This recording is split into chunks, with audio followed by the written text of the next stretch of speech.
mabuhay. Ito pong aking ginagawa po dinidemo ko lang po. Yung halimbawa maka-counter kayo ng medyo marunong din, may alam din siya mag-counter. Ako po ako yung nagre-receive ng pag-aatake niya, ayun po may alam din siya kung paano i-counter. Kaya kailangan ko rin counterin yung mga pina-counter niya sa akin. Yun, ginagawa ko. Yan nakadepende po yan sa mga, yan, pwedeng injury yung kaso niya.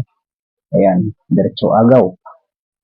Ito po nakadepende po yan sa mga nag-receive ng technique o may alam din yung sumaksak. Kaya nang i-counter yung mga ginagawa kung dakma.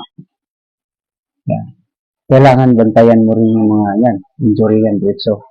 Diretso ko rin ilak, pwedeng diretso. Yan.